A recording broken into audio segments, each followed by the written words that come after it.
aucune connaissance du contenu du dossier des officiers congolais accusés des violations des droits de l'homme. Et, a-t-il ajouté, il ne revient qu'au gouvernement congolais seul de décider des éventuelles sanctions. Et en conséquence, la RDC décide de rompre avec toute aide de la MONUSCO dans les opérations contre les FDLR. Le chef de l'État a annoncé officiellement à ses partenaires la rénonciation de la République démocratique du Congo à tout soutien de la MONUSCO dans l'opération contre les FDLR, l'opération de désarmement des FDLR. Cette opération qui a été bel et bien commencée va donc se poursuivre par les seules forces armées de la République démocratique du Congo. La décision est donc tombée. Mais comment en sommes arrivés là? On ne peut pas dire que les choses soient survenues subitement. Je pense qu'il y a un processus de pourrissement que l'on a observé. Le chef de l'État a rappelé quelques faits où nous avions constaté, par exemple, que tel officier s'est permis de décorer un seigneur de guerre au Kivu.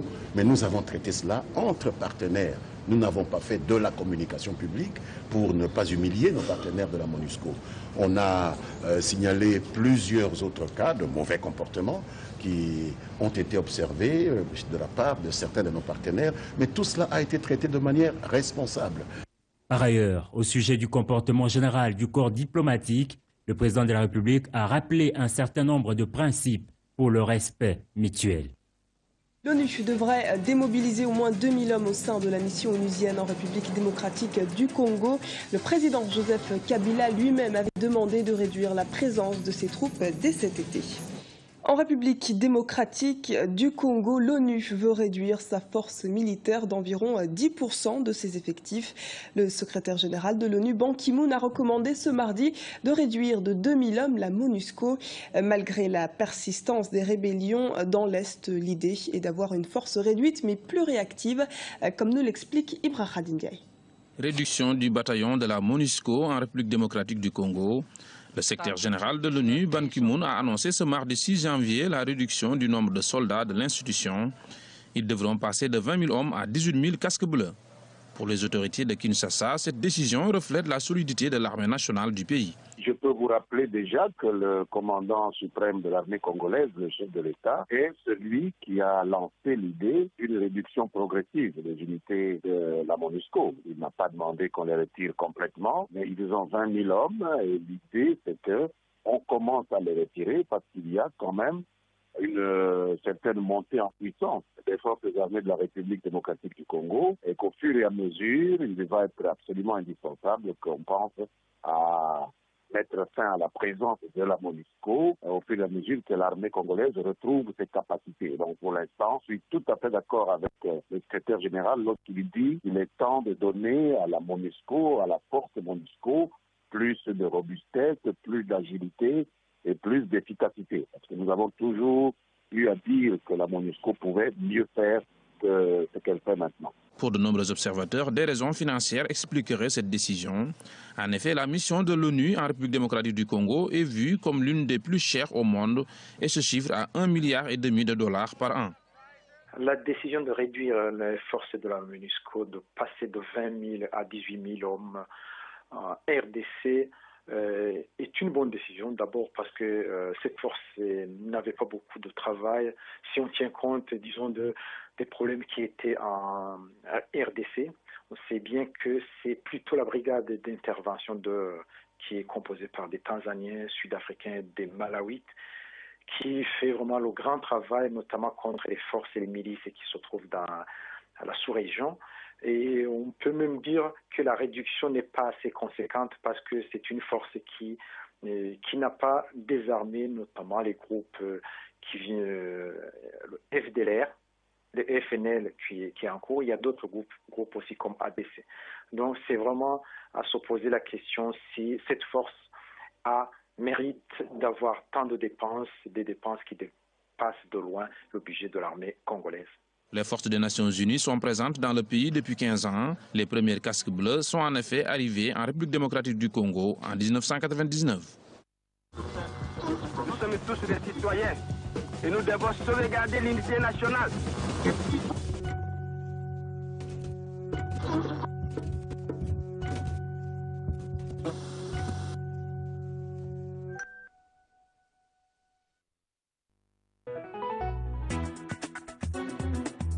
Deutsche Welle, l'arbre à palabres.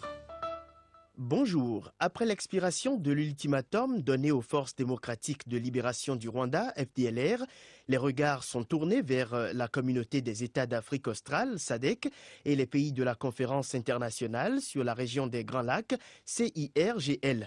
Ce sont ces deux organisations soutenues par l'ONU qui avaient fixé la date du 2 janvier 2015 comme date limite pour la reddition des combattants FDLR.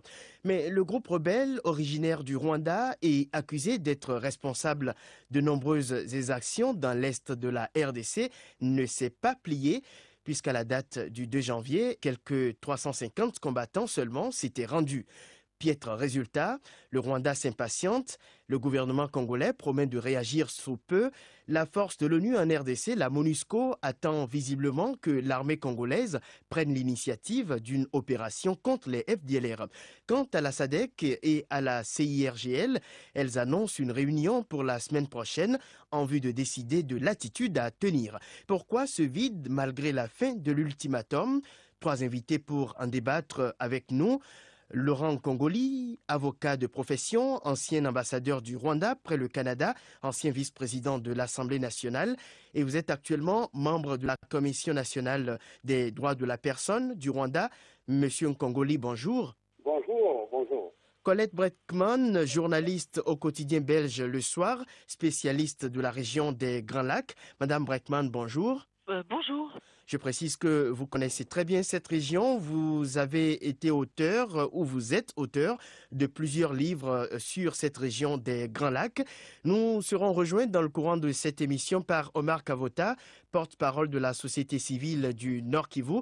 Nous attendons également, si tout va bien, la participation de Claudel Loubaya, député national de la RDC, rapporteur de la Commission Défense et Sécurité, membre du parti Union pour la Nation de l'opposant Vital Kamerhe. À la présentation de cette émission, Fréjus Kenom, bonjour, merci à vous tous qui nous rejoignez dans cette émission.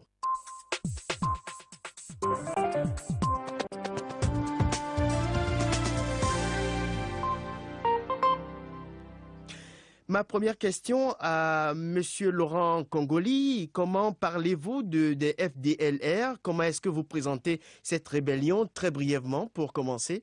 Pour commencer, je voudrais dire que la présence du FDLR comme groupe armé est contraire au principe du droit international, spécialement des statuts du HCR. Et ici, on doit se demander qui est la responsabilité première en combat qui.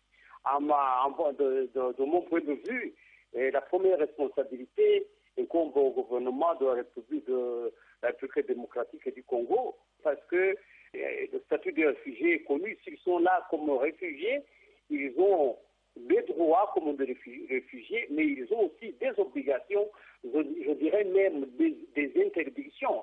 Parmi les interdictions, obligations de ne pas être armés. Maître Omar Kavota, porte-parole de la société civile du Nord Kivu dans l'Est de la République démocratique du Congo, nous a rejoint dans cette émission. Maître Kavota, est-ce que vous nous entendez? Oui, je vous entends très bien. Voilà. Monsieur Laurent Congoli du Rwanda mettait en cause tout à l'heure la responsabilité du gouvernement de la RDC dans la présence sur le territoire congolais des FDLR. Comment est-ce que vous percevez le sujet? Comment est-ce que vous réagissez à cela? Avant tout, je voudrais présenter mes vœux le meilleur à Colette Breckman et à mon estimé collègue du Rwanda. S'agissant de ce qu'il vient de dire effectivement par rapport à ce problème FDLR, il faut avant tout qu'on précise les choses. Le dossier FDLR, ce n'est pas un dossier congolais, c'est avant tout un problème rwandais. Et ce dont souffre la RDC effectivement, c'est sa traditionnelle culture d'avoir reçu déjà d'hospitalité. C'est cette hospitalité dont souffre effectivement notre pays pour avoir accueilli des gens qui s'étaient présentés comme réfugiés, bien sûr, des réfugiés qui étaient armés, qui l'ont été pas par la volonté congolaise, mais par la volonté de la communauté internationale qui avait accepté que déjà un gouvernement entier, une population entière traverse la frontière pour être hébergé à RDC. Et curieusement, c'est devenu un casse-tête dont tous nous voudrions trouver une solution parce que le FDLR, en ce jour, faut du tort plus aux Congolais qu'aux Rwandais. Et ça doit être un problème qui nous préoccupe tous et pour lequel il faut trouver une solution définitive. Alors, beaucoup parmi les FDLR sont soupçonnés d'avoir directement participé au génocide au Rwanda de 1994 avant de prendre la fuite, de trouver refuge en République démocratique du Congo. Alors, ce groupe, depuis le mois de mai 2014, avait volontairement décidé de se rendre, mais à la date du 2 janvier 2015, à l'expiration de l'ultimatum fixé par la communauté internationale et régionale d'ailleurs, seuls quelques 300 combattants ont pu se rendre. Colette Breckman, comment est-ce que vous réagissez à la fin de l'ultimatum et au vide qui semble prévaloir depuis la fin de cet ultimatum? Pour moi, c'est une histoire d'abord de violation du droit international depuis 20 ans, où des personnes qui ont été considérées comme des réfugiés alors qu'elles ne pouvaient pas bénéficier de ce titre ayant participé au crime de génocide. On a laissé la situation pourrir au détriment des populations congolaises. Et ensuite, c'est une histoire de promesses non tenues où la communauté internationale et les Nations Unies, la MONUSCO, lors de l'accord d'Addis Abeba, avaient promis de désarmer les FDLR avec un ultimatum qui était la date actuelle donc du 2 janvier. C'était la première chose à faire après l'accord d'Addis Abeba. Or, la MONUSCO s'est attaquée à d'autres groupes, les ADF Lanou, les Burundais, et jamais au FDLR, en essayant de trouver faire des circonvolutions de désarmement volontaire, de regroupement, etc. J'ai eu l'occasion d'aller dans plusieurs camps où se trouvaient ces 350 combattants FDLR. C'était une situation ridicule. Il y avait une dizaine de munitions, une poignée de vieux fusils, mais des vieilles pétoires qui n'avaient plus servi depuis longtemps. C'était vraiment une insulte au bon sens de prétendre que ces gens étaient en train de désarmer alors qu'ils présentaient de vieux fusils, des combattants absolument plus en état de combattre, des femmes, des enfants, des vieillards. Et il était évident que les troupes combattantes restaient disponibles ailleurs, en tout cas ne s'étaient pas rendues. Donc c'est une insulte au droit international, une insulte à la population congolaise qui a supporté ces gens pendant 2 décennies et à quel prix. Et il est vraiment surprenant de constater aujourd'hui les ambiguïtés de la SADC, des pays comme l'Afrique du Sud et la Tanzanie, qui continuent à essayer de gagner du temps et qui ne décrètent pas que de toute urgence, il faut régler cette question et surtout tenir les promesses qui ont été faites voici un an. Omar Kavota, est-ce que vous pensez que c'est du dilatoire que de ne pas réagir immédiatement à l'expiration de cet ultimatum, mais de fixer des dates encore pour des réunions avant de prendre une décision? La réalité, c'est que lorsqu'il fallait que le FDLR se rende à partir du 30 mai de l'année dernière, nous, on a réalisé que le FDLR n'avait pas tenu promesse, il n'avait pas fait preuve de bonne foi. En réalité, c'est au cours de la première édition solennelle, lorsque nous avions vu moins de 105 combattants, on s'est dit, comme venait de le dire Brackman, peut-être qu'il présentait. Mais il était toujours impérieux qu'on leur accorde du temps, parce qu'ils ont eux-mêmes souhaité une réduction volontaire. C'était important qu'on leur laisse ce temps-là, et aujourd'hui que ce temps est expiré, je ne vois pas pour quelle raison on s'empêcherait à les traquer comme cela a été convenu. Aujourd'hui, qu'ils n'ont pas prouvé de cette bonne foi, en tout cas, rien n'empêche qu'ils soient alors traqués de manière assez qu'on en écoute, parce qu'il faut que l'histoire, je l'ai dit, aux Congolais, même qu'aux Rwandais. Ils font plus de mal aux Congolais qu'aux Rwandais, vous dites. Est-ce que c'est votre avis, Laurent Congoli? Comment est-ce que le Rwanda perçoit cette force, ou bien ce groupe des forces démocratiques de libération du Rwanda, FDLR? Bon, merci. D'abord, en tant que Rwandais, moi-même, un Rwandais responsable, étant dans des instances de l'État rwandais, je dois d'abord parler du peuple rwandais. Le peuple rwandais a besoin et a droit à vivre dans la sécurité. Et l'histoire du Rwanda, je ne veux pas répéter ici, avoir à ses frontières, avec des incursions répétées de ces gens-là, je crois que c'est une violation très, très, très grave du droit du peuple rwandais de vivre en sécurité. Oui, à cause de la présence de ces FDLR en territoire congolais, l'armée rwandaise a fait souvent des incursions pour les traquer. Mais est-ce que les FDLR représentent vraiment encore une réelle menace pour le Rwanda? Sur base des faits, sur base des écoles attaquées, sur base des tombes que nous avons ici là, sur base des blessés depuis des années, depuis que j'étais ambassadeur du Rwanda dans les années 1999, 2000, etc. Depuis lors, on ne manque pas des idées déjà qui s'infiltrent pour troubler l'ordre public au Rwanda.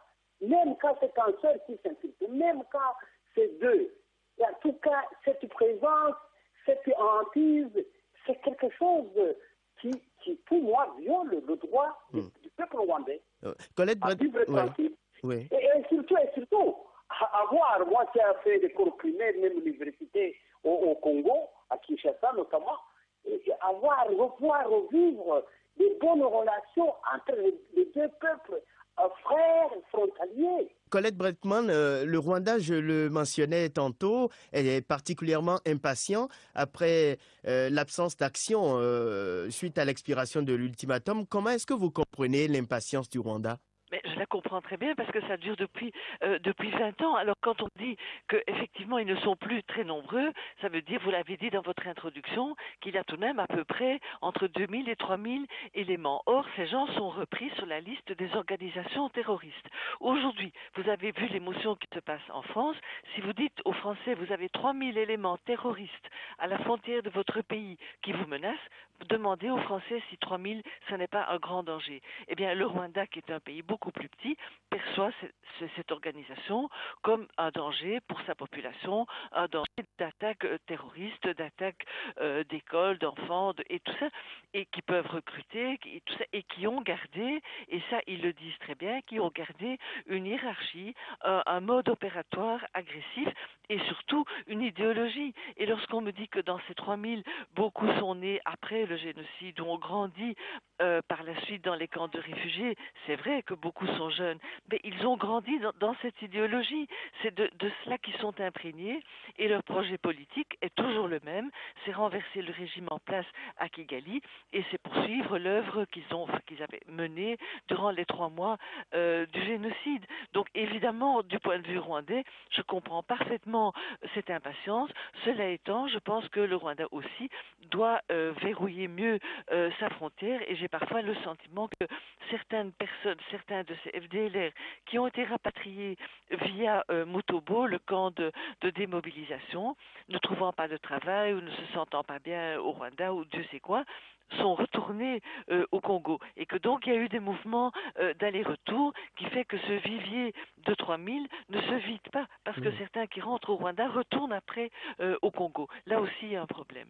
Omar Kavota, porte-parole de la société civile du Nord Kivu, le problème mis en avant par les responsables des FDLR, c'est l'absence de dialogue avec le pouvoir de Kigali. Les FDLR voudraient bien entrer en dialogue avec le pouvoir de Kigali, quitte à se transformer en un parti politique. Est-ce que vous pensez que le Rwanda cause cette absence de reddition par son refus d'ouvrir un dialogue avec ces personnes? Oui, c'est à ce niveau-là, effectivement, que se situe l'épineux problème.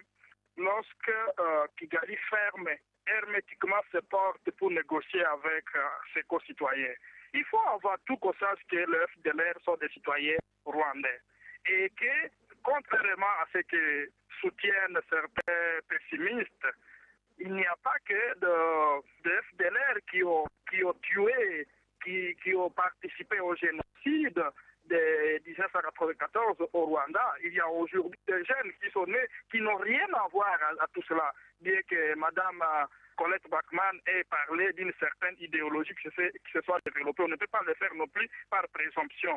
Ces gens-là ont besoin de se parler avec les leurs.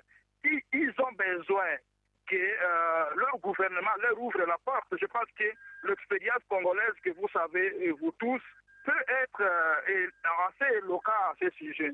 Toutes les fois qu'il y a des crises, la RDC a été appelée par la communauté internationale de négocier avec ces groupes armés ou Pour le Rwanda, il n'y a pas de solution. Il faut effectivement que le régime de Kigali accepte de dialoguer avec ses citoyens. Mais à notre niveau, au niveau de la société civile congolaise, nous ne pensons pas que cela soit un prétexte pour le FDLR pour ne pas désarmer. Donc, si le FDLR était de bonne foi, ils allaient déposer les armes.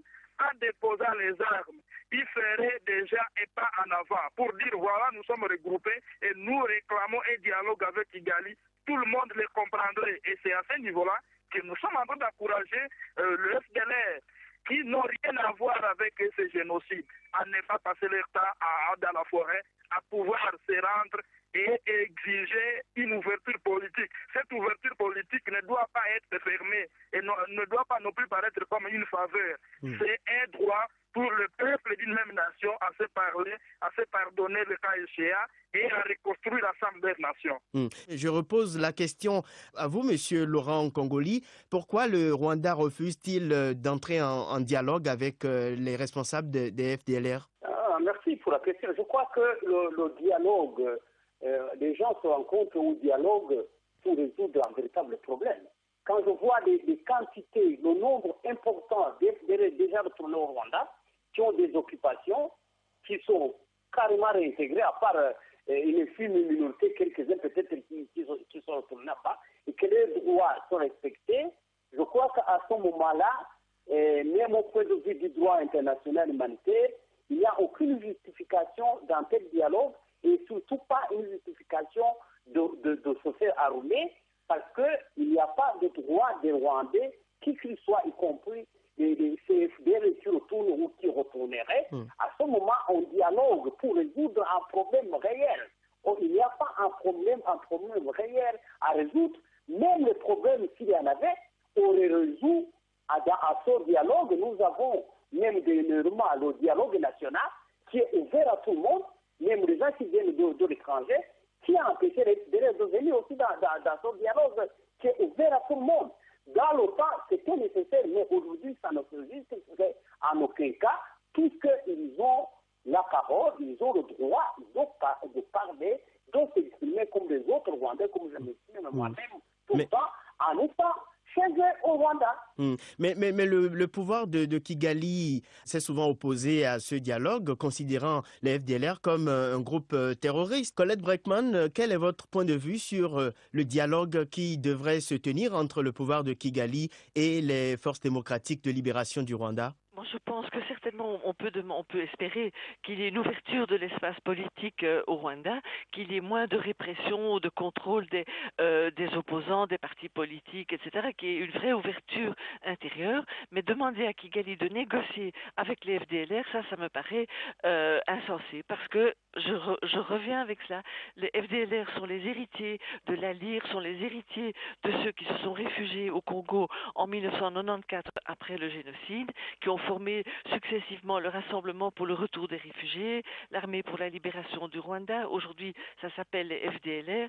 L'idéologie reste toujours celle de l'ethnisme, qui est un point de vue interdit par la Constitution du Rwanda. Donc, négocier avec un groupe qui est en dehors de l'ordre constitutionnel rwandais, ça me paraît déplacé, ce n'est pas possible. Cela dit, s'ils rentrent au pays comme citoyens, on peut espérer qu'ils se joignent aux partis politiques existants, et là, on peut faire pression sur le gouvernement de Kigali, sur les autorités, pour qu'elles ouvrent l'espace de dialogue et qu'elles se montrent peut-être plus tolérantes à l'égard des forces d'opposition. Madame Breckman, aujourd'hui, certains pays comme la Tanzanie, l'Afrique du Sud se donnent rendez-vous la semaine prochaine pour débattre en Angola de l'attitude à tenir, mais on connaît la position de la Tanzanie, par exemple, qui a souvent recommandé que autant le Rwanda que la RDC s'asseyent avec la partie rebelle pour ouvrir un dialogue politique. Que peuvent ces pays maintenant, concrètement? Est-ce que l'intervention armée est la solution? c'est-à-dire qu'ils vont encore observer une attitude attentiste, je crains essayer de gagner du temps, parce qu'en Tanzanie, en Afrique du Sud, je pense qu'il y a une mauvaise perception de la réalité du Rwanda, de cette réalité d'après le génocide au Rwanda, des sensibilités et de l'ordre politique au Rwanda. Or, le problème, c'est qu'on a besoin, la force des Nations Unies a besoin de la brigade africaine dont font partie des éléments de Tanzanie et d'Afrique du Sud. Elle en a besoin pour entamer une action militaire contre les FDLR. Et donc, je crois qu'on va vers une impasse, sauf si les Nations Unies, sans tenir compte des tergiversations de la Tanzanie et de l'Afrique du Sud, décident d'aller de l'avant, mais ça me paraît peu probable. Maître Laurent Congoli, la MONUSCO, donc la mission des Nations Unies pour la stabilisation de la RDC, qui s'est vue donc adjoindre la brigade d'intervention rapide, la MONUSCO préfère peut-être attendre que l'armée congolaise prenne l'initiative. Est-ce que vous pensez que c'est une fuite en avant? Moi, je pense que même avant de penser qu'il y aurait de vraies attaques contre le Rwanda en venant de FDL, etc. Regardons dans la presse, regardons ce qui se passe ces derniers mois à RDC, des gens qui ont été tués, même brûlés, vifs. À présent, c'est du MONUSCO. Je crois qu'il faudrait que le Conseil de sécurité, et je pense que le Conseil de sécurité est en train aussi d'y penser sérieusement, de voir qu'il faut une responsabilité de prendre des actions très concrètes pour même endiguer ou limiter ou terminer ce que se pense des peuples.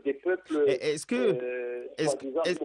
que là, vous n'êtes pas un peu trop optimiste à un moment où l'ONU engage même une réduction de sa présence en territoire congolais? Le secrétaire général de l'ONU, Ban Ki-moon, a parlé d'une diminution de l'effectif de la MONUSCO. Évidemment, nous qui avons été très, très blessés par le génocide, et moi j'étais dans le pays, quand il y a des décès de personnes, quand il y a des menaces réelles, et qu'à ce moment, on décide de diminuer les effectifs, c'est qu'on connaît ça, dans certains échecs, justement. Merci, Maître Laurent Congoli. Alors, Maître Marc Avocta, est-ce que vous pensez que c'est une bonne chose que l'ONU s'engage dans une réduction de son effectif alors qu'il faut agir maintenant contre les FDLR? Je pense que l'important, c'est pas d'avoir des effectifs pléthoriques, faramineux. Il y a lié avec un effectif, même réduit, avec des hommes capables, engagés, comme c'est le cas pour la brigade d'intervention des Nations Unies, qu'on s'attienne même à cette brigade-là. Je sais que par le passé, le Rwanda est intervenu à RDC par plus d'une fois, et jusqu'à Kisangani, à plus de 2 kilomètres de la frontière. Le phénomène FDLR n'a pas été éradiqué.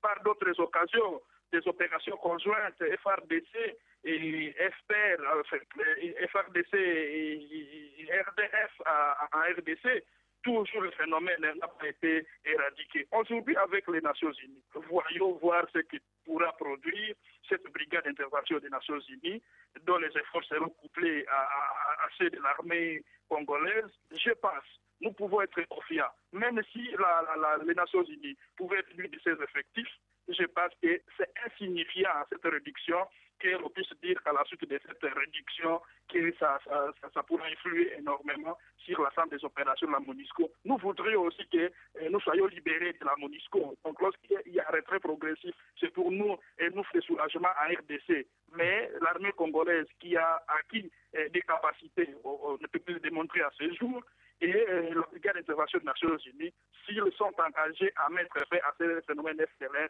je pense qu'on peut compter sur ces deux. Merci beaucoup. Alors, Madame Colette Breckman, dernier mot avec vous. Est-ce que la situation qui prévaut actuellement vous rassure? Est-ce que face à ces hésitations, face à cette absence de réaction, est-ce que ce ne sont pas les FDLR qui sortent victorieuses, qui tirent leur épingle du jeu? J'ose certainement réussi à gagner du temps, quelques semaines, quelques mois, mais je pense que la détermination de l'armée congolaise est là, de les déloger, même s'il y a eu des complicités ou des ambiguïtés à certains moments. Je pense que maintenant l'armée congolaise a été réorganisée, renforcée, et qu'elle est déterminée à mettre fin à cette présence, ne serait-ce que dans l'intérêt des populations congolaises. Donc moi je pense que l'horloge tourne, que les FDLR ont peut-être gagné encore quelques semaines, mais que de toute façon la fin approche. Merci beaucoup. Notre discussion aujourd'hui portait sur les FDLR, Forces démocratiques de libération du Rwanda, après l'expiration de l'ultimatum de la communauté régionale et internationale. Nous avions fait cette discussion avec Colette Breckman, journaliste au quotidien belge Le Soir, spécialiste de la région des Grands Lacs, Laurent Congoli, avocat de profession